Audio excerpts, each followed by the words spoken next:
மகநதி சீரியல்ல இனிய எபிசோட்ல இப்ப இன்னொரு ஃபேமிலி வந்து எங்களுக்கும் இந்த சொத்துல உரிமை இருக்கு அப்படின்னு பிரச்சனை பண்ணிக்கிட்டு இருக்கிறதுனால, அங்க வர்ற போலீஸ் வந்து பார்த்தீங்கன்னா, எல்லா ஆதாரத்தையும் பார்க்குறாங்க.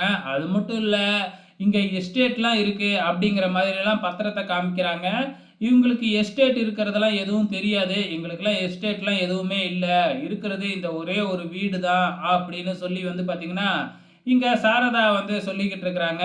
போலீஸு 2 பக்கமும் நல்லா விசாரிச்சுட்டு, அதுக்கப்புறம் இதெல்லாம் போலீஸ் தலையிடாது. நீங்க கோர்ட்டுக்கு தான் போகணும் அப்படின்னு சொல்லிட்டு வந்தவங்க கிட்டயும் சொல்லிடுறாங்க.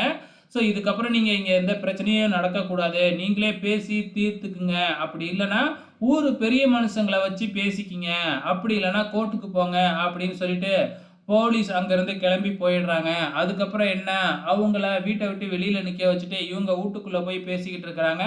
இப்ப என்னடான்னா வந்து பாத்தீங்கன்னா, நம்ம காவேரியோட அப்பா உண்மையாலுமே தப்பு தான் பண்ணிட்டாப்ல, அப்படின்னு தான் பேசிக்கிட்டு இருக்கிறாங்க. இந்த ஆளு இப்படி ஏமாத்திட்டாப்லயே, அதுக்காக தான் என்னைய அங்கலாம் வரக்கூடாதுன்னு சொல்லிக்கிட்டு இருந்தாரா? அப்படின்னு அவரு வீட்டுக்காரர போட்டு திட்டு திட்டுன்னு திட்டிக்கிட்டு இருக்கிறாங்க. ஸோ என்ன உண்மை அப்படிங்கிறது இன்னும் முழுசா தெரியவே இல்ல. இப்பொழுதைக்கு வந்து பாத்தீங்கன்னா, 2 குடும்பம் இருக்கிற மாதிரி தான் காமிச்சுக்கிட்டு இருக்கிறாங்க. இப்ப வந்து சாரதா வந்து என்ன நடந்தாலும் பரவால்ல, இந்த ரெஜிஸ்ட்ரேஷன் நடந்தே தீரணும் அப்படின்னு சொல்லிக்கிட்டு இருக்காங்க.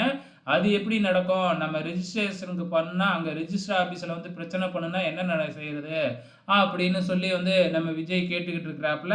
அதெல்லாம் அவங்க வர்றதுக்குள்ள நம்ம ரெஜிஸ்டர் பண்ணிடுவோம். காவேரி பேர்ல சொத்த மாத்திட்டோம் அப்படின்னா, அவங்களால எதுவுமே பண்ண முடியாது அப்படின்னு சொல்லிக்கிட்டு இருக்கிறாங்க.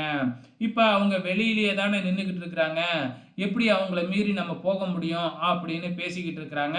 அப்ப சாரதாவுக்கு திடீர்னு கோபம் வந்து, நேரா காவேரியோட பாட்டிய வந்து, "நீங்க என்னத்தான் புள்ளைய வளர்த்து வச்சிருக்கீங்க?" அப்படின்னு திட்டிக்கிட்டு இருக்கிறாங்க. ஸோ வெயிட் பண்ணி பார்க்கலாம் நாளைக்கு என்ன நடக்க போகுதுன்னு.